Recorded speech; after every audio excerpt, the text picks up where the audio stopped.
डरावनी रातें YouTube channel पर आपका स्वागत है। भूत प्रेत पिशाच और शैतानों की रोमांचक कहानी आपको इस चैनल पर सुनने को मिलती हैं। अगर आपको ऐसी ही वीडियोस देखना पसंद है तो हमारे इस चैनल को सब्सक्राइब करना ना भूलें। तो हेडफोन लगा लें, कमरे की लाइट्स ऑफ कर लें, क्योंकि ये वक्त हो रहा है डरने का।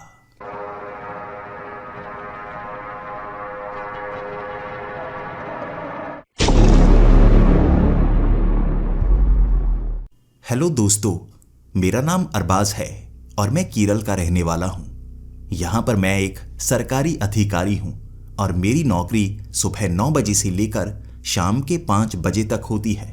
और जब 5 बजे मुझे काम से छुट्टी होती है, मैं सीधा घर की तरफ भाग निकलता हूँ। मेरे ऑफिस में कई ऐसे हैं जो मेरे साथ काम तो करते हैं, लेकिन उन्हें अपने घर जाना बिल्कुल पसंद नहीं होता। वो दोस्तों के साथ शराब पीने के लिए निकल जाते हैं, लेकिन मैंने आज तक कभी शराब को हाथ नहीं लगाया। मैं तो अपने परिवार के साथ समय बिताना ज़्यादा पसंद करता हूँ। बस जैसे ही 5 बजे छुट्टी हुई, सीधा घर की तरफ भागो और घर पहुंचकर अपनी बीवी का खूबसूरत चेहरा देखना और अपने बेटे का चेहरा देखना मुझे बहुत ज़्यादा पसंद है।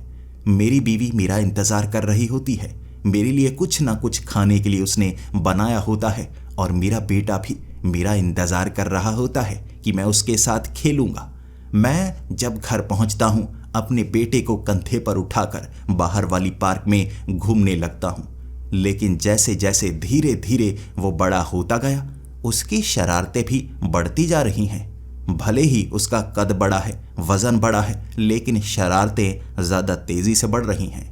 जब मैं घर पहुंचता हूं, वो कहीं ना कहीं छिपा हुआ होता है और अब तो वो घर में शाम के वक्त मिलता ही नहीं, अपने किसी दोस्त के घर गया हुआ होता है। उसकी उम्र 11 साल है। वो अपने दोस्तों के घर क्रिकेट खेलने के लिए जाता है, जिस कारण कई बार मैं उसे डांटता भी हूँ, बस मैं घर आ जाऊँ, एक बार तुम्हें देख लूँ, उसके बाद अपने दोस्तों के पास चले जाया करो खेलने के लिए। मुझे बस काम से घर आकर तुम्हें देखना बहुत अच्छा लगता है। लेकिन उसकी शरारतें कम नहीं हो रही। कभी किसी दोस्त के घर पर क्रिकेट खेलना, तो कभी ग्राउंड में जाकर फुटबॉल खेलना। जब भी मैं घर आता हूँ, वो मुझे नज़र नहीं आता और जब अंधेरा हो जाता है 7:30 बजे 8 बजे, तब वो अपने दोस्तों के साथ घर की तरफ आ रहा होता है। मैं काफ़ी ज़्यादा डांटता हूँ हर रोज़, लेकिन उसकी आदतें सुधर नहीं रही हैं। मैं भी अब जानने लगा हूँ, शायद उसकी ये शरारतें उसकी आदतें बन गई हैं। अपने दोस्तों के साथ मस्ती करना उसे बहुत ज़्यादा पसंद है। शायद मेरे साथ खेलना अब उसे इतना पसंद नहीं रहा।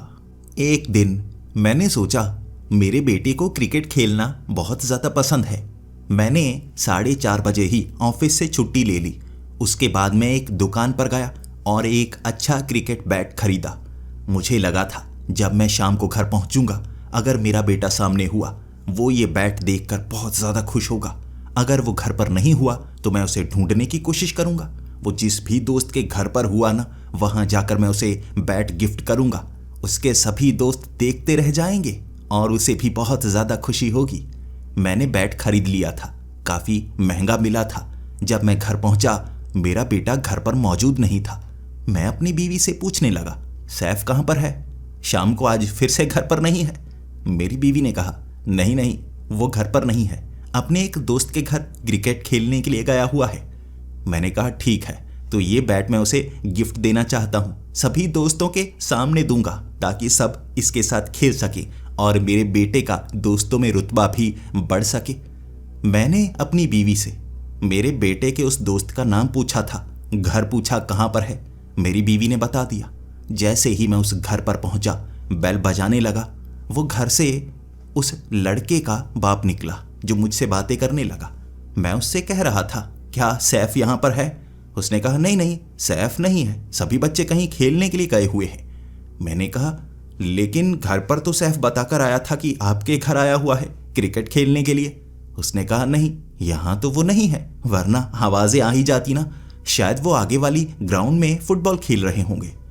ये सोचकर मैं सीधा ग्राउंड की तरफ निकला। जब मैं ग्राउंड पर पहुंचा, वहाँ मेरा बेटा मौजूद नहीं था और कई लड़के वहां पर फुटबॉल खेल रहे थे। मैंने कई लोगों से पूछा तो मुझे पता चला कि वो कई बार फुटबॉल खेलने के लिए तो आते हैं, लेकिन आज वो ग्राउंड में नहीं आए। 2-3 दोस्त जो उसके थे, मैं उनके घर पर गया। वहां जाकर पूछा तो उनके बेटे भी वहां पर मौजूद नहीं थे। सब के सब कहीं गए हुए थे। लेकिन कहाँ, उस दिन जब सभी पेरेंट्स इकट्ठे हुए, हम घर पर इंतजार कर रहे थे। जैसे ही सभी दोस्त इकट्ठे होकर घर की तरफ आ रहे थे, हमने रास्ते में ही घेर लिए। हमने सवाल करने शुरू कर दिए, कहाँ से आ रहे हो? और वो बहुत ज़्यादा घबरा चुके थे। बच्चों को इस तरह डरे हुए देख आप समझ सकते हैं वो कुछ ना कुछ तो गलत कर रहे हैं।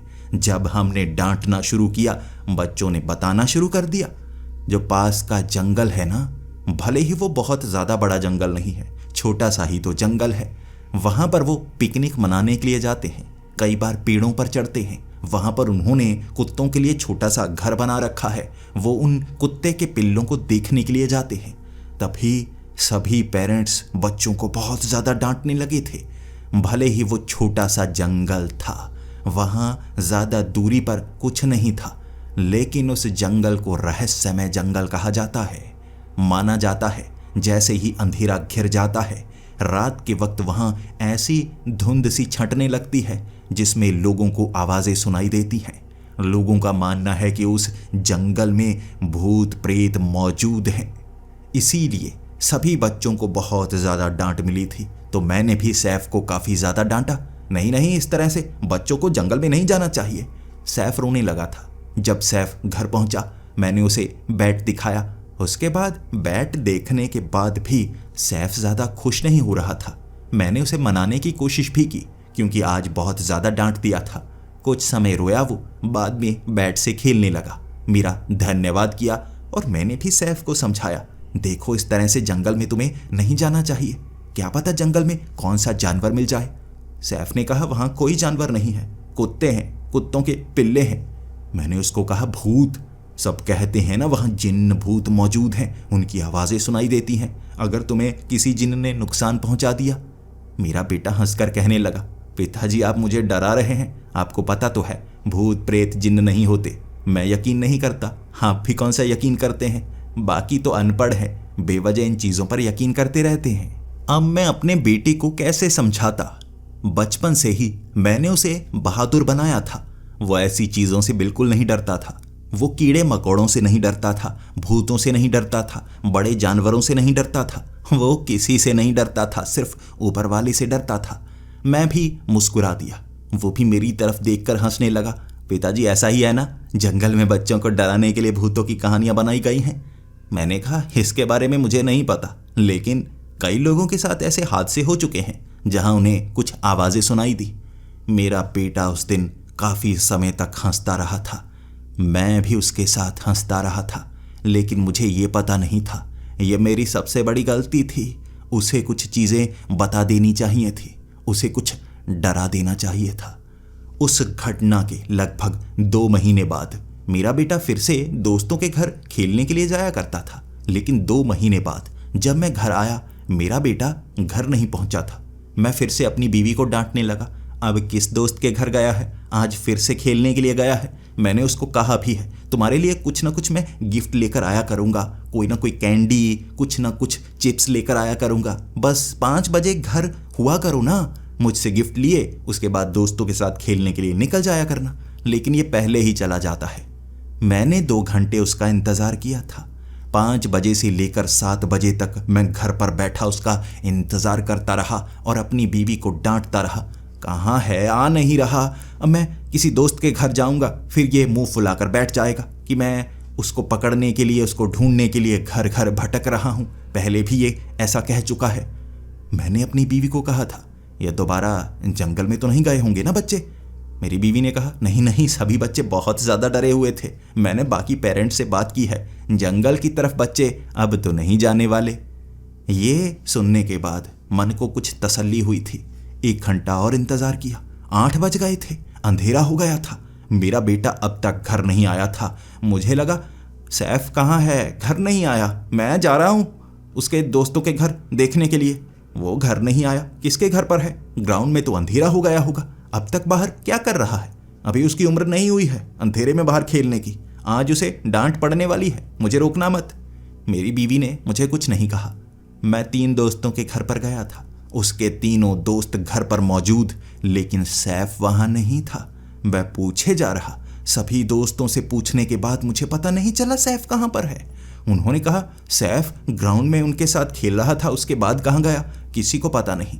मैंने 5 दोस्तों से बात कर ली थी, फिर मैं ग्राउंड में गया देखने के लिए, वहां भी सैफ मौजूद नहीं। अंधेरा हो चुका था। लगभग 9 बजे तक मैं समझ गया था सैफ घर पर नहीं आया है। वो कहाँ चला गया, क्या हुआ उसके साथ? मैं और मेरी बीवी बहुत ज़्यादा घबरा चुके थे, और बाकी मेरे बेटे के जो दोस्त थे उनके पेरेंट्स भी हमारे घर पर आ चुके थे। वो खुद सैफ का इंतज़ार कर रहे। ये बड़ी घटना थी, आखिर हमारा बेटा कहाँ पर गया? फिर पूरे इलाके में छानबीन करने की कोशिश सबने की थी, आखिर मेरा बेटा कहाँ पर है ढूंढने की कोशिश की गई। बच्चे जहाँ जहाँ खेलते थे हम वहाँ वहाँ गए, लेकिन सैफ नहीं मिल रहा था। 9:30 बजे हम पुलिस स्टेशन पहुँच चुके थे। सैफ को ढूंढने की कवायद तेज कर दी थी हमने। हम बस उसे जल्द से जल्द ढूंढ निकालना चाहते थे। आखिर कोई उसे उठाकर लेकर गया, अपहरण हो गया, क्या हुआ उसके साथ? लेकिन वहाँ बहुत समय ढूंढने के बाद लगभग रात के 3 बजे तक वो बच्चों के पेरेंट्स भी हमारे साथ, बच्चे घर जा चुके थे, सो चुके थे, लेकिन सैफ अब तक घर नहीं आया था। मेरी बीवी का रो रो कर बहुत बुरा हाल हो चुका था। और 3 बजे बच्चों को फिर से इकट्ठा किया गया। पुलिस वाले उनसे बात करना चाहते थे। आज रात वो सख्ती से बात करना चाहते थे, ताकि अगर किसी ने सैफ का अपहरण किया हो तो जल्द से जल्द नाकाबंदी की जा सके। जब बच्चों से सख्ती से पूछा गया, उन बच्चों की जबान लड़खड़ा रही थी। मैं भी वहीं पर खड़ा था। बार बार जब उनसे पूछा जाता कि तुम कहाँ कहाँ खेलने जाते हो, वो हर एक नाम बताते, ग्राउंड का, घर के पीछे की वो जगह का, स्कूल के अंदर का, लेकिन जंगल का नाम कोई नहीं ले रहा था। फिर मैंने ऊंची आवाज में कहा, बच्चे पहले जंगल में खेलने के लिए जाते थे, अब जंगल में दोबारा खेलने तो नहीं गए ना? बच्चों की आंखें वो रोने लगे थे। इससे साफ हो गया था वो झूठ बोल रहे हैं। लेकिन फिर भी सभी बच्चे एक दूसरे की तरफ देखकर कहने लगे, कल तो हम ग्राउंड में खेल रहे थे ना। लेकिन एक लड़के का बड़ा भाई जो 17 साल का था, वो फुटबॉल खेला करता था ग्राउंड में, वो बोला, ग्राउंड में कब खेले, कब तुम? कल मैं वहीं पर मौजूद था, तुम वहां आए ही नहीं। ये बात सुनकर उनके चेहरे उतर गए थे, जैसे उनका झूठ पकड़ा गया हो। फिर पुलिस वाले और मैं भी सख्ती से कह रहा, बताते हो या नहीं, सबकी पिटाई होगी, सबको जेल में डाला जाएगा, पूरी उम्र तुम सब जेल में रहने वाले हो। बच्चों बताओगे या नहीं? पुलिस वाले अंकल ले जाने वाले हैं तुम्हें, जल्दी बता दो। उसके बाद वो बिल्कुल साफ साफ कहने लगे, हम जंगल में गए थे अंकल, हम जंगल में गए थे, लेकिन हमारी गलती नहीं थी। सैफ कह रहा था कि कौन से भूत हैं, देख कर आते हैं। हम कुछ दिनों पहले भी यहाँ जाकर आए थे, लेकिन इस बार सैफ कह रहा था वो जो आवाज़ें हमें 20 दिन पहले सुनाई दी थी, उसके बारे में जानना है। सैफ हमें ले जा रहा था। वहाँ लगभग 7 बजे जब धुंध सी घिरने लगी थी ना, हमें भी फुसफुसाहट की आवाज़ें सुनाई दे रही थी। हम तो डर कर भाग आए थे। सैफ बाहर की तरफ नहीं भागा, हमें लगा वो भी डर कर पीछे की तरफ आ जाएगा। हम तो सीधा घर की तरफ निकल लिए, लेकिन फिर सैफ के पापा जब घर पर आए ना, मैं भी डर गया था, सब डर गए थे, इसीलिए हमने कुछ नहीं बताया। बच्चों की जबान से ये शब्द सुनने के बाद पुलिस वाले भी जैसे बड़े तेज हो गए थे। वो कहने लगे, जंगल में, जंगल में, पुलिस वाले जितने भी हैं जंगल की तरफ निकलो। ऐसा तो नहीं जंगल में कोई ऐसे अपहरण करने वाले, कुछ ऐसे क्रिमिनल जो छिपे हुए हों, उन्होंने बच्चे का अपहरण कर लिया हो। लगभग 15 पुलिस वाले थे जो जंगल की तरफ जा रहे थे। वो सुबह का वक्त हो गया, 6 बजे पुलिस वाले जंगल में घुस चुके थे। मैं खुद जंगल में था, वहाँ भीड़ बनाकर जंगल में ढूंढा जा रहा था सैफ को। लेकिन जैसा मैंने पहले आपको बताया, ये कोई बहुत ज़्यादा बड़ा जंगल नहीं था। किसी ज़माने में यहाँ कुछ पेड़ हुआ करते थे, बाद में बहुत ज़्यादा पेड़ हो गए तो ये जंगली सा इलाका बन गया। यहाँ कुछ खंडहर भी हैं। आप कह सकते हैं कि अगर 2-4 घंटे यहाँ अच्छे से ढूंढा जाए तो एक एक जगह इस जंगल की ढूंढी जा सकती है, ज़्यादा बड़ा नहीं है। और कई घंटे ढूंढने के बाद उस जंगल में मेरे बेटे को ढूंढा नहीं जा सका। सभी बच्चे कह रहे थे यहाँ से वो आगे की तरफ गया था, फिर हम वापस आ गए। उसके बाद क्या हुआ हमें नहीं पता।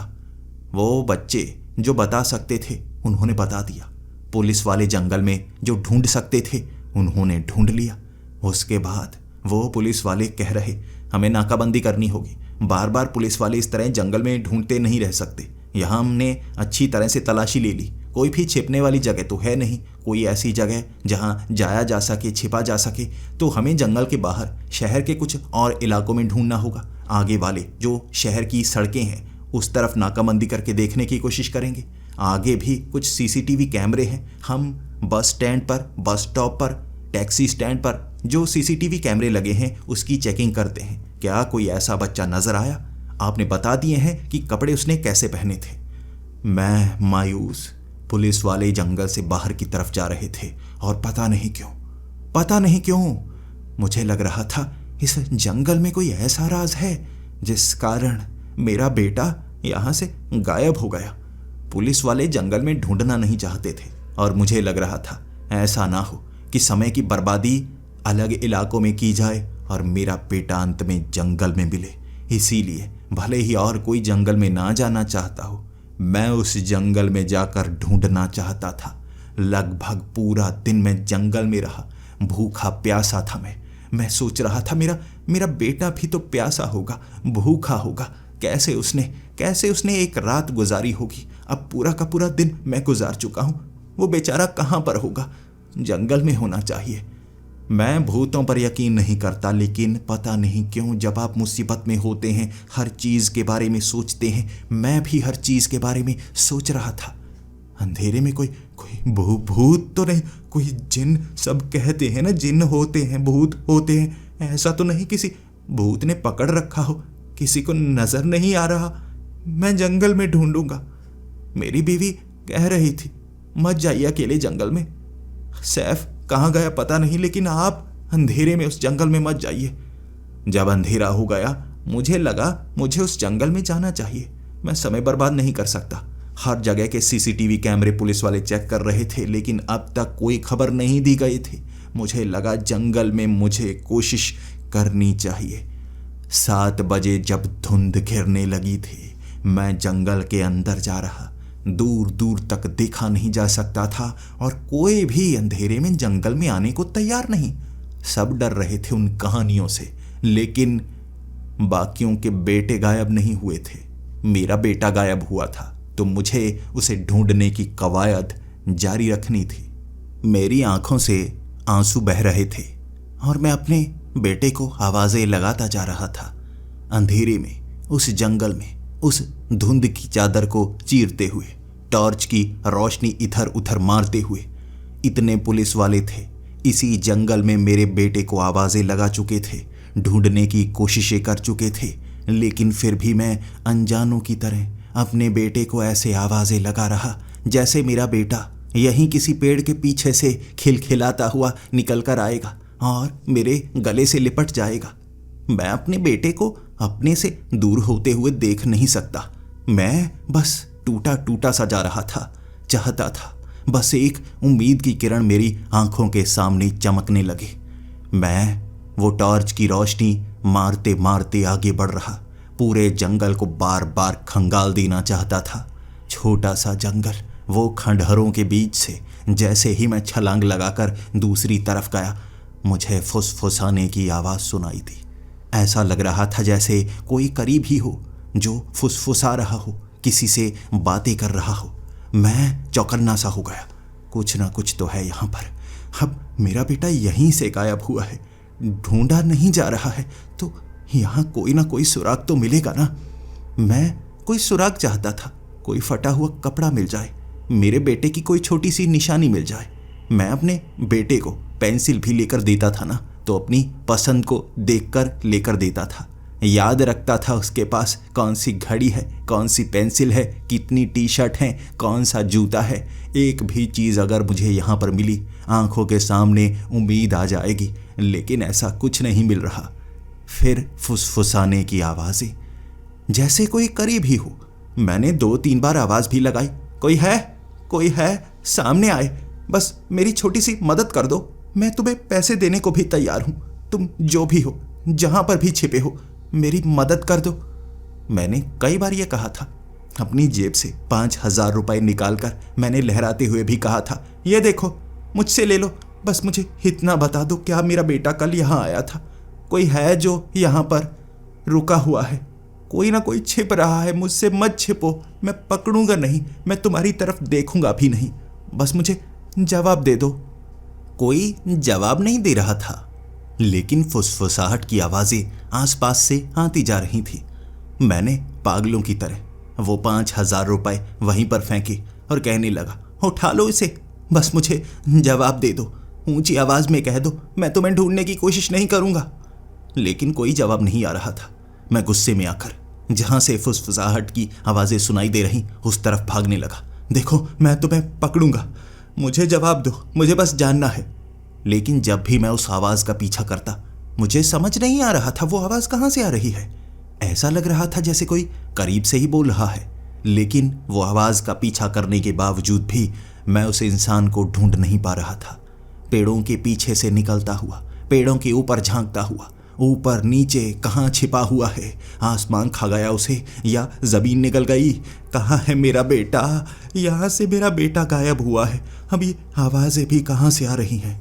मैंने बहुत कोशिश की और अंत में मेरा दिमाग सोचने पर मजबूर हो गया, ये भूत प्रेत हैं, ये भूत प्रेत हैं जो यहाँ पर हैं। यकीनन इन्होंने मेरे बेटे के साथ कुछ किया होगा। मेरा बेटा गायब हो गया होगा ना, यहीं पर होगा, मुझे नजर नहीं आ रहा, किसी को नजर नहीं आ रहा। मैंने उन भूतों से माफी मांगने की कोशिश की, हाथ जोड़े, मैं जमीन पर पड़ गया कि मेरे बेटे को छोड़ दो, मुझे कुछ बताओ। लेकिन वो फुसफुसाहट की आवाजें आती रही मेरे करीब से। ढूंढ नहीं पाया वो इंसान था या भूत था, क्या था। वो आवाज़ों का पीछा करने के बावजूद मैं उस जंगल में भटकता जा रहा था, भटकता जा रहा था। 10 बजे तक मेरी हालत पागलों जैसी हो गई थी। मैं जानता था मेरा बेटा जहाँ भी होगा बहुत ज़्यादा बड़ी मुसीबत में पहुँच गया होगा। उसके पास तो खाने पीने के लिए भी कुछ नहीं होगा। किसी ने अपहरण किया है या किसी ने उसे मार तो नहीं डाला? नहीं, ऐसा मुझे नहीं बोलना चाहिए। मुझे कोई बुरा शब्द अपने जबान से नहीं निकालना चाहिए।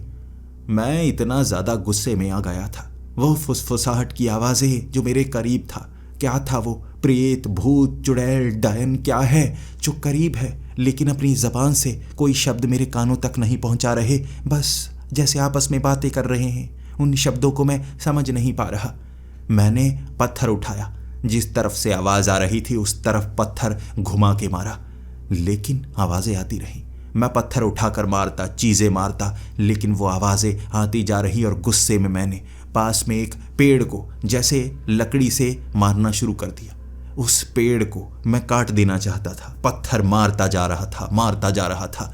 तभी मैंने देखा, जब मैंने उस पेड़ को हाथ लगाया, वो पेड़ जैसे बहुत ज़्यादा नर्म हो, जैसे पिघली हुई प्लास्टिक का बना हो। मेरी उंगलियां उसके अंदर धंसी थी, फिर बाहर की तरफ आ गई। मैंने उस पर पत्थर मारकर देखा, ये क्या चीज़ है? गला हुआ पेड़। लेकिन वो पत्थर जब उस लकड़ी से पेड़ के टकराया तो आवाज़ बिल्कुल साधारण सी आई, जैसी सख्त लकड़ी से आती है। मैंने फिर से अपनी उंगली से छूकर उस पेड़ को देखा। उस पेड़ को मैं ऐसे महसूस कर रहा जैसे बहुत ज़्यादा नर्म हो। मेरी उंगलियां उसके अंदर धंसती जा रही थी।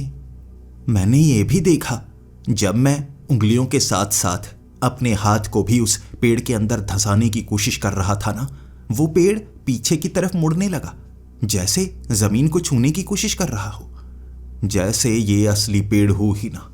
मेरी आंखें चुंधियाने लगी थी। मैं आंखों को मलता, अपने सर को बार बार पकड़ता और कहता, क्या ये सच है जो मैं आंखों से देख पा रहा हूं? क्या ये सच है? मैं एक दूसरे पेड़ के पास गया, पत्थर मारा, सख्त पेड़, उसे कुछ नहीं हो रहा था। मैंने कपड़ा मारा, हर तरफ से वो सही, लेकिन जैसे ही उंगलियों से छूता वो नरम पड़ जाता। मेरा हाथ उसके अंदर धंसने लगता। मैंने पूरा हाथ उसके अंदर धंसा डाला और मैंने देखा पेड़ जैसे एक एंगल पर पीछे की तरफ मुड़ चुका था। मैंने उसके बाद अपने दोनों हाथ उस पेड़ के अंदर धंसा डाले। मेरे हाथ अंदर जाते जा रहे थे। पेड़ ज्यादा मोटा नहीं था, लेकिन दूसरी तरफ से हाथ नहीं निकले। मेरे हाथ अंदर ही कहीं जैसे मुड़ से गए। वो पेड़ भी बहुत ज्यादा टेढ़ा हो चुका था और जमीन को छूने के बहुत ज्यादा करीब था। मुझे एक ऐसी चीज नजर आई थी, उम्मीद दिखने लगी थी। कहीं मेरा बेटा इसके अंदर इस तरह से हाथ फंसाकर तो नहीं गया। ये कैसा पेड़ है? क्या मुझे इसके अंदर जाना चाहिए? लेकिन दिन के वक्त भी मैंने पेड़ों को हाथ लगाया था, जब मैं अपने बेटे को ढूंढने के लिए आया था। लेकिन ये इस धुंध में, इस अंधेरे में ये पेड़ों के साथ क्या हो रहा है? मुझे जानने के लिए अंदर देखना होगा, अंदर क्या चीज है। देखूं या ना देखूं? मुझे अपने बेटे को बचाना है, मुझे अपनी जान की कोई फिक्र नहीं है। ये सोचकर जैसे ही मैंने अपनी बाजू, अपना शरीर पूरा का पूरा उस पेड़ के अंदर धंसाने की कोशिश की, वो पेड़ पूरा जमीन के साथ जुड़ गया। यानी मैं पेड़ के अंदर जाता और दूसरी तरफ से निकलता तो सामने जमीन होती। मुझे लगा था जमीन दिखेगी या कुछ और दिखेगा, लेकिन मैं जैसे ही पेड़ के अंदर गया, मैं पेड़ से निकला, सीधा जमीन से टकराया। 4 फुट ऊपर से नीचे की तरफ गिरा था मैं हैरान इधर उधर देखने लगा। मुझे एक गुफा नजर आई, जमीन के नीचे बनी हुई गुफा। वो पेड़ के आर पार होकर मैं जैसे जमीन के भी आर पार हो गया और एक गुफा में पहुंचा था। मैंने पीछे मुड़कर देखा, ये गुफा का अंत इस तरफ था। बाहर निकलने का रास्ता ऊपर से कहाँ है? मैंने ऊपर हाथ धंसाने की कोशिश की, दीवारों पर मैंने हर तरफ हाथ फंसाया, शरीर निकालने की कोशिश की। मैं उस गुफा से बाहर नहीं निकल सकता था। वहां पीछे रास्ता बंद, सिर्फ आगे जाने का रास्ता था। यानी पेड़ के अंदर से मैं यहां पहुंचा, शायद मेरा बेटा भी यहां पहुंचा होगा। पीछे जाने का रास्ता नहीं है, बाहर निकलने का रास्ता नहीं है, इसीलिए मेरा बेटा फंस गया। वरना मेरा बेटा वापस आ जाता ना। आगे आगे गया होगा मेरा बेटा। मैंने टॉर्च की रोशनी आगे मारनी शुरू कर दी। मुझे यह गुफा काफी आगे तक जाती साफ साफ नजर आ रही थी। अपने बेटे को बचाने के लिए मैं आगे बढ़ रहा था। डर मुझे भी बहुत ज्यादा लग रहा था। अगर मेरा बेटा यहाँ गायब ना हुआ होता ना, शायद मैं ऊपर मिट्टी खोदने लगता, बाहर निकलने की कोशिश करने लगता। आगे जाने की शायद मेरे पास हिम्मत नहीं होती, लेकिन बेटे को बचाने की जिद ने मुझे आगे चलने पर मजबूर कर दिया था। मैं अब आगे बढ़ने लगा था। वो जो गुफा थी थोड़ी थोड़ी संकरी सी हो रही और मैं आवाजें लगाने लगा, सैफ, सैफ, क्या तुम यहां पर हो? सैफ। मैं आवाजें लगाता लगाता आगे बढ़ता जा रहा। वो सुरंग संकरी होती जा रही। अब मेरे कंधे भी उस सुरंग से जैसे टच हो रहे, थोड़ा थोड़ा छू रहे, और मैंने महसूस किया वो जो फुसफुसाने की आवाजें थी ना, वो दीवारों से आ रही थी। वो दीवारें जैसे मिट्टी की बनी हुई। मैं हाथों से खुरच खुरच कर मिट्टी के अंदर झांकना चाहता था कि यह आवाजें कहाँ से आ रही हैं, क्या ये हल्की सी कोई दीवार है? मैं जितना खोदता जाता वो आवाजें और अंदर से आती जाती। दोनों दिशाओं से, दीवारों से आवाजें आ रही थी, लेकिन मैं वो शब्दों को समझ नहीं पा रहा। फुसफुसाहट की आवाजों ने परेशान कर दिया, लेकिन कहीं और निकलने का कोई रास्ता नहीं था, तो मैं बस सीधा ही चल सकता था। आगे चलते चलते वो जो मिट्टी की गुफा थी, साधारण गुफा, वो जैसे अजीब अजीब कलाकृतियों वाली गुफा बनती गई। दीवारों पर कलाकृतियां सी बनी हुई थी, डरावनी डरावनी आकृतियां, जैसे शैतान के आकार बनाए गए हों। हाथ लगाते ही वो जैसे रेत से बने थे, हाथ लगाते ही नीचे की तरफ गिर रहे, जैसे अपने आप कणों में तब्दील हो रहे।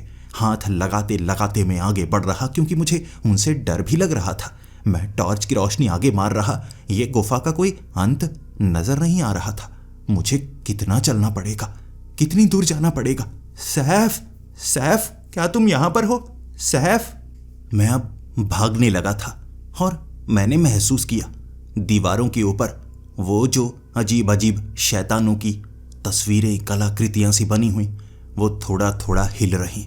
मैं उन्हें देखकर डर रहा और अब मैं रुकना नहीं चाहता था, क्योंकि ये गुफा कितनी लंबी है और सैफ कहाँ पर होगा। मुझे बस सैफ को ढूंढना था। मैं तेजी से भागता गया और जैसे जैसे मैं भागता गया मुझे वो कलाकृतियां बड़ी तेजी से हिलती हुई दिख रहीं और मैं उस गुफा के अंत पर आ गया। सामने मुझे दीवार नजर आई। मैं घबरा गया और कोई रास्ता नहीं है, लेकिन जैसे ही मैं उस दीवार के पास गया, मुझे नीचे जाने का रास्ता दिखा। वो गुफा के अंत में नीचे एक छेद था और लगभग 7 से 8 फुट नीचे मुझे मिट्टी नजर आ रही। लेकिन ये तो साफ था, यहां से मैं नीचे गया, उसके बाद ऊपर चढ़ने का कोई रास्ता शायद मुझे नजर नहीं आएगा। मैंने अपना सर नीचे की तरफ लटका कर देखा था। आगे देखा, पीछे देखा। ये 8 फुट नीचे जमीन थी और एक और गुफा इस गुफा के बिल्कुल नीचे, काफी आगे की तरफ जाने वाली। मैं उससे नीचे उतरा। अपने बेटे को बचाने के लिए मैं हर मुसीबत को मोल लेने को तैयार था। नीचे उतरते ही अब मैं खामोशी से ये सोच रहा, दाईं तरफ जाऊं या बाईं तरफ जाऊं, मुझे किस तरफ जाना चाहिए। मुझे लगा दाईं तरफ चलता हूं, अगर आगे कुछ बंद हुआ ना तो इस तरफ वापस आ जाऊंगा। मैं आगे बढ़ने लगा। जैसे जैसे मैं आगे बढ़ता गया, फिर से फुसफुसाहट की आवाजें, लेकिन अचानक जैसे एक दीवार से एक हाथ निकला जिसने मुझे पकड़ने की कोशिश की। बड़ा हाथ था वो, किसी जानवर का लग रहा। बड़े बड़े नाखून भी थे, उंगलियां भी 7-8, अजीब सा जानवर, लंबी लंबी उंगलियां। और उसने मुझे पकड़ने की कोशिश की, खरोंचने की कोशिश की। मैं उससे बड़ी मुश्किल से बचा। आगे बढ़ा मैं। आगे और हाथ निकल रहे, वहां दीवारों को फाड़ फाड़ कर वो हाथ निकल रहे जिनसे बचना बहुत ज्यादा मुश्किल भरा हो रहा। और एक जगह जमीन से और ऊपर से भी हाथ निकल रहे। वहां आगे बढ़ने का कोई साधारण रास्ता नजर नहीं आ रहा था। आगे हाथ ही हाथ थे और सर भी निकले हुए, जैसे शैतान हो यहाँ पर जो आपको पकड़ने की कोशिश कर रहे। उन्होंने मुझे ऐसे जकड़ रखा था कि मैं आगे बढ़ नहीं सकता था। और मुझे लगा, सैफ यहां से आगे कैसे गया होगा। इस तरफ नहीं जा सकता सैफ, इस तरफ तो मारा जाएगा। वो नाखून मेरे मांस में गड़ाने की कोशिश कर रहे और धक्का देकर मैं पीछे मुड़ा, उन हाथों से निकलकर। जैसे ही मैं उस बड़े से छेद के नीचे आया, पीछे वाले वो हाथ फिर से दीवारों में जा चुके थे। मैं समझ चुका था, इस तरफ जाने का कोई फायदा नहीं। अपने बेटे को मैं ढूंढ नहीं पाऊंगा, बुरा फंसूंगा। मुझे दूसरी तरफ जाना होगा। मैं दूसरी तरफ धीरे धीरे कदम बढ़ाकर बढ़ रहा था। मैं आवाज नहीं करना चाहता था। मैं नहीं चाहता था यहां वो भूत प्रेत, शैतान, जो भी ऐसी शक्तियां हैं, वो जागृत हो जाएं।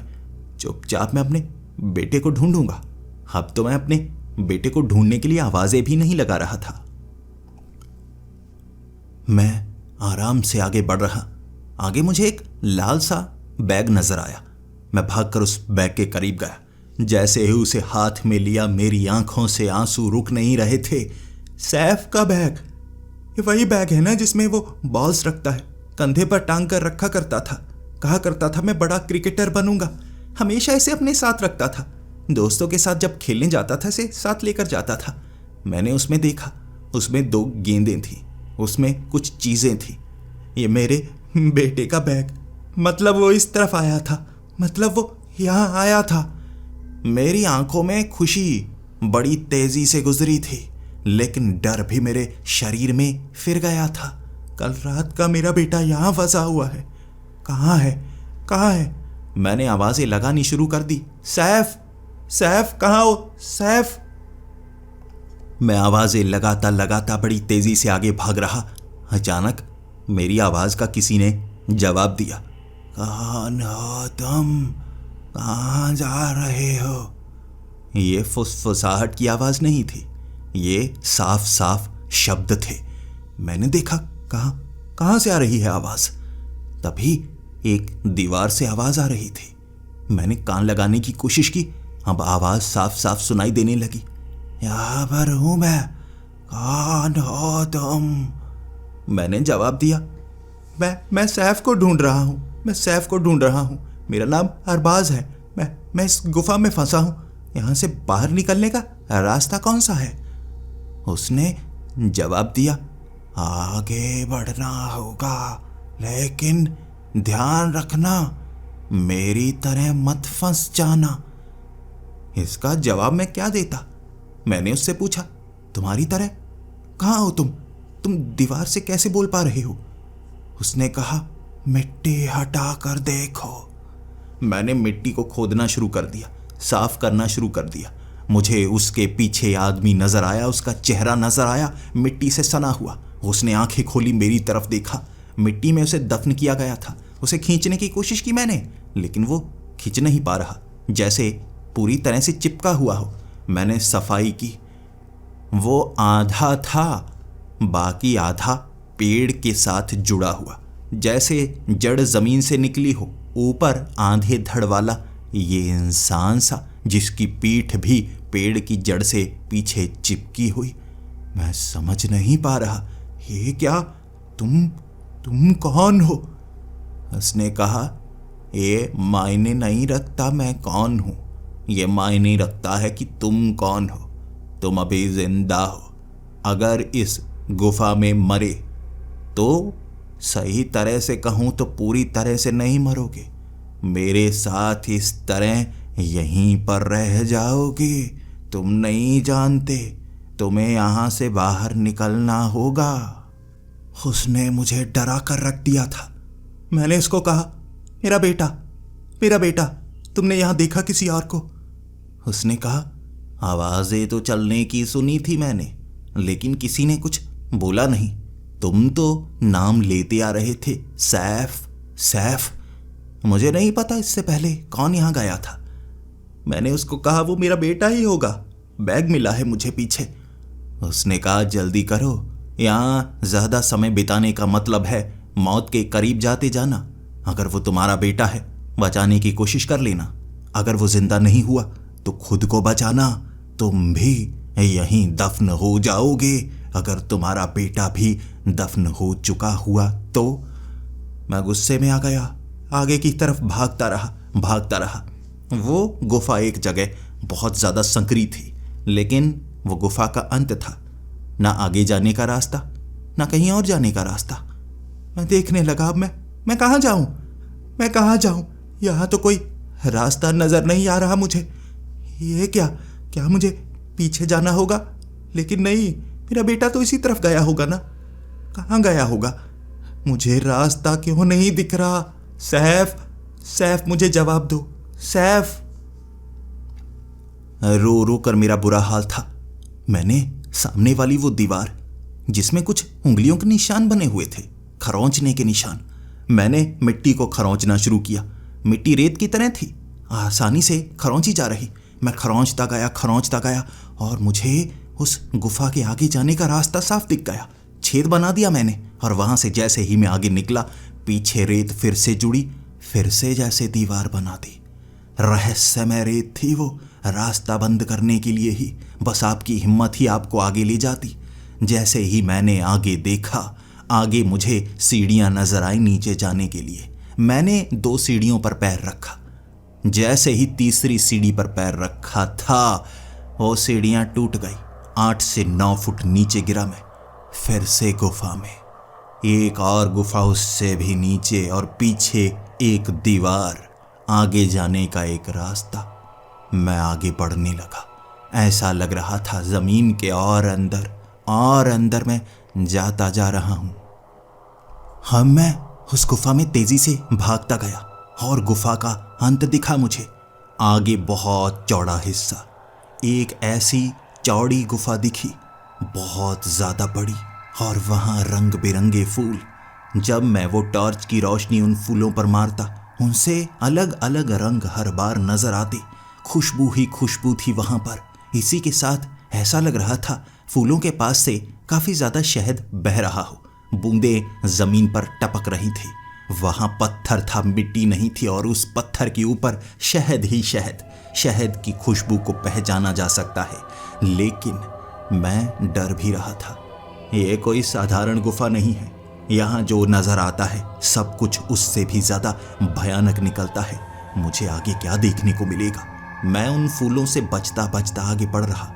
जैसे ही मेरे पैर पर जरा सा वो शहद लगा, वो शहद इतना चिपचिपा था, मेरा पैर जैसे उसमें फंस रहा था। मैं हिल नहीं पा रहा। मैंने अपना जूता उतारने की कोशिश की, नंगे पांव हो गया। मैं समझ गया था ये शहद इतना चिपचिपा है, जैसे ही इसे छुओ ये सख्त पत्थर की तरह बन जाता है। यहाँ जितने भी पत्थर हैं ये शहद से बने हुए पत्थर हैं, काले रंग के हो जाते हैं। मैं अब इस शहद को छूंगा नहीं, इससे तो मैं हमेशा के लिए कैद हो जाऊंगा। बच रहा था उन फूलों से भी, हर चीज से मुझे डर लग रहा। आगे संकरी सी जगह नजर आ रही। उस गुफा में शायद आगे दोबारा घुसने का मौका वहीं से मिलेगा। मैं जैसे ही उस गुफा के करीब पहुंचने वाला था, सामने मुझे एक बड़ा फूल दिखा। वो फूल ऐसा लग रहा था एक बड़ी सी टंकी हो जिसमें पानी भरा हो, और उस पानी में मुझे मेरा बेटा नजर आया, आंखें बंद किए हुए। उसका शरीर उस पानी के अंदर था, उसका सर उससे बाहर था। उसे देखते ही पहले तो मुझे खुशी हुई, लेकिन बंद आंखें अपने बेटे की देखकर मेरा जिगरा जैसे टूटता जा रहा था। मैं बुरी हालत में हो गया। कहीं मेरे बेटे के साथ कुछ बुरा तो नहीं हो गया ना। मैं उस फूल के करीब जा रहा था तो बड़ी अजीब सी एक महक चारों तरफ फैली जो उस फूल से निकल रही। लेकिन वो महक बड़ी अजीब थी। गला सूख रहा, शरीर पर जलन का एहसास हो रहा। गला ऐसा सूखा, इतने समय से ऐसी प्यास नहीं लगी थी। मैं तो मरा सा जा रहा। पानी, मेरा गला कितना सूख रहा है। पेट में दर्द होने लगा था। ऐसा लग रहा था जैसे मैं मर जाऊंगा। प्यास बहुत ज्यादा लगी थी मुझे। शरीर जल रहा जैसे आग लगी हो, लेकिन कपड़ों पर कुछ नहीं था। मैं नहीं जानता वो सच था या झूठ था, लेकिन मेरा मन कर रहा वो फूल के अंदर जो पानी, उसे पी लूं, उसके अंदर जाऊं आग बुझाने के लिए। ऐसा लग रहा मुझे, लेकिन मैं डरा हुआ था इस जगह से। मैं जैसे ही अपने बेटे के पास गया, मेरे बेटे के चेहरे पर वो रंगत थी जो बयां करती है जिंदा और मुर्दा के बीच का फर्क। मेरा बेटा जिंदा था। मैंने उसे पकड़ा। जैसे ही उसे पकड़कर मैं बाहर खींचने लगा, मैं उसे पानी से बाहर ले आया। वो भी आंखें खोलने लगा। मेरी तरफ देखकर मुझसे लिपट गया और फिर कहने लगा, पिताजी, प्यास बहुत ज्यादा लगी है, गला सूख रहा है, जलन हो रही है। ये फूल में पानी है, पानी के अंदर चले आइए, आग नहीं लगेगी। मैं समझ गया। मैंने अपने बेटे को कहा, नहीं, यहां से बाहर निकलो, वो सामने गुफा है, जल्दी चलो। मेरे बेटे को मैं खींच कर जैसे ही उस गुफा में लेकर आया, प्यास गायब हो गई थी। मेरा बेटा मुझसे लिपट कर रो रहा और मैं भी खुशी के आंसू बहा रहा। अपने बेटे को ढूंढ लिया था, यहां तक पहुंचा था, इस रहस्यमय जगह तक। उसके बाद मैंने उससे पूछा वो यहां कैसे पहुंचा। बिल्कुल बयान वही जैसे मैं आया था। वो यहां तक पहुंचा।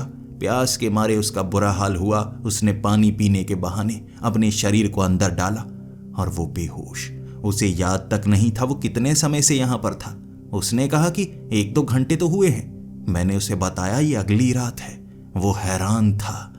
उसके बाद अब यहां से बाहर निकलने का रास्ता पीछे से तो नहीं था, शायद आगे से ही होगा। मेरे बेटे ने कहा था, पीछे से चलते हैं, जहां से आए हैं, कोई ना कोई तरीका तो मिलेगा ना। मैंने कहा वो पेड़ के अंदर घुसने के बाद बाहर का रास्ता मुझे भी नहीं मिला था, लेकिन फिर भी जैसे ही मैंने पीछे कदम बढ़ाया, वहां जैसे वो शहद की नदियां बहने लगी और उस शहद वाले पत्थरों के बीच से काले रंग के अजीबो गरीब दैत्य से निकल रहे बड़े बड़े सींग वाले। उनके दांत और उनके नाखून ऐसे थे जैसे वो नोच नोच कर किसी को भी मार सकते हैं। हमारी तरफ वो ऐसे भागे कि हमारी हिम्मत नहीं हुई उनके करीब जाने की। अब पीछे नहीं जा सकते थे, आगे ही जा सकते थे। तो वो गुफा के हम जैसे ही अंदर घुसे, वो गुफा टेढ़ी थी, नीचे की तरफ फिसलन वाली। उस पर चला नहीं जा सकता था, सिर्फ फिसला जा सकता था। और बहुत समय फिसले हम, करीबन 30 सेकंड और भी ज्यादा जमीन के अंदर फिसल कर इतने नीचे पहुंचे, वहां मिट्टी में हमारे पैर गड़ गए और वो बड़ी चौड़ी गुफा। मैंने सैफ को कहा, भागो सैफ, वो दैत्य हमारे पीछे ही होंगे। हम आगे की तरफ भागे। पीछे से आवाजें आ रही थी, लेकिन वो नहीं आए। हम उस गुफा से आगे निकलते गए और वो बड़ी सी गुफा जिसमें खोपड़ियां लगी हुई, वो चारों तरफ से खोपड़ी से बनी हुई गुफा थी। वो खोपड़ियां, वो हड्डियां, उनके ऊपर पैर रखकर हम आगे चल रहे और हर हड्डी से एक अलग सी आवाज आती। हमारे कदमों ने हमें इतना ज्यादा डराया था। मेरा बेटा मुझसे चिपका हुआ था। मैं उसे कभी भूतों की फिल्में तक देखने नहीं देता था। अब उसे असली भूतों का एहसास हो रहा था। जब हम उन खोपड़ियों पर चल रहे, वो हड्डियां खोपड़ियां हिलने लगी थी।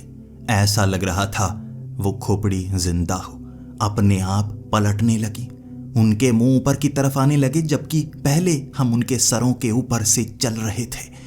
वो हिल रही, उनसे फुसफुसाहट की आवाजें आ रही और वो हड्डियां धीरे धीरे खोपड़ियों के साथ जुड़ रही, कंकाल से बनने लगे थे हमारी पीठ के पीछे और वो हमें पकड़ने की कोशिश कर रहे।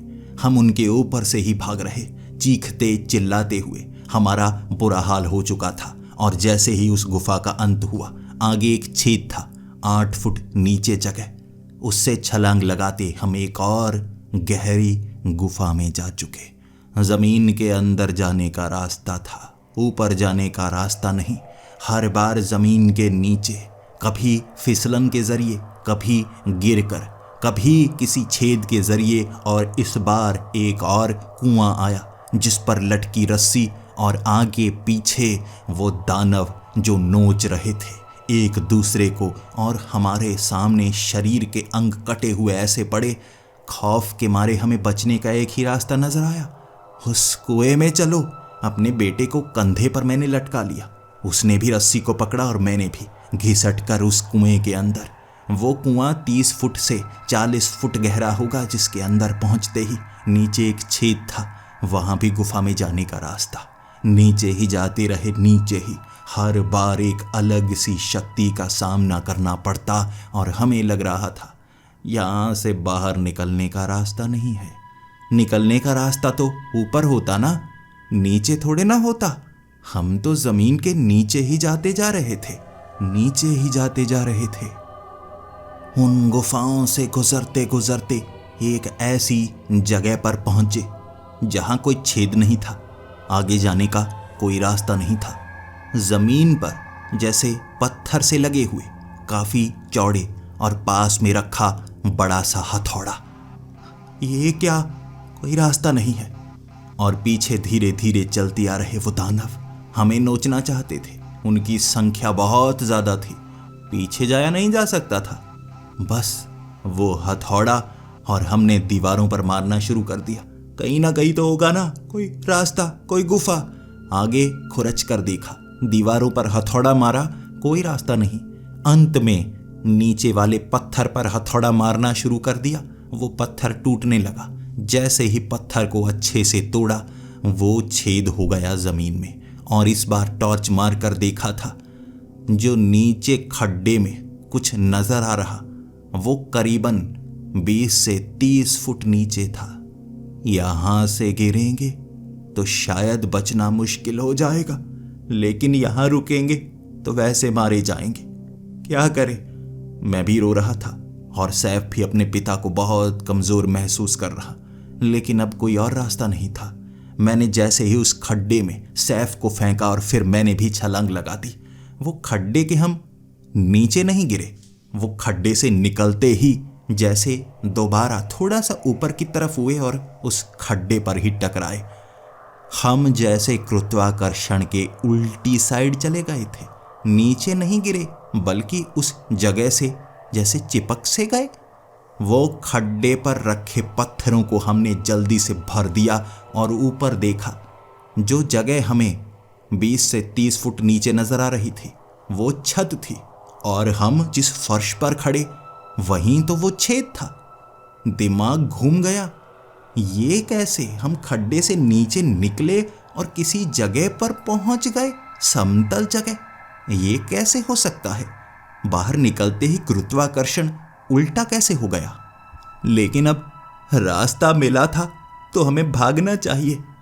मैं अपने बेटे को लेकर बाहर की तरफ भागने लगा।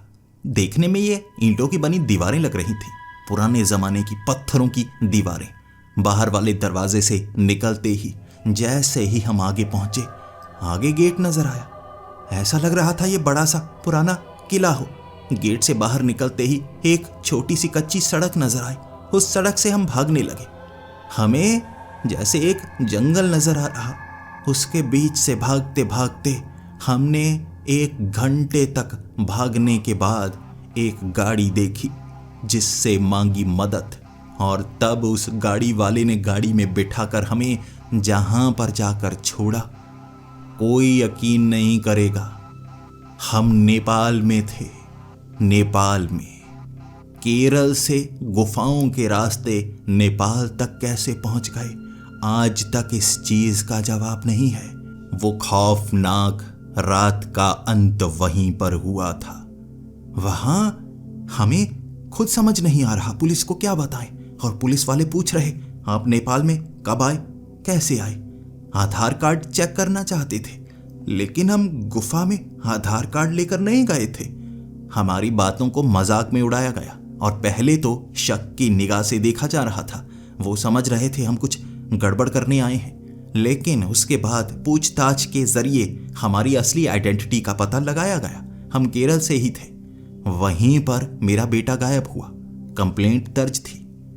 वहां से हमें केरल भेजा गया 2 दिन का सफर करके, और वहां जब हम सबको बता रहे कोई इस बात को मान नहीं रहा। सबको लगा हमने झूठ बोला।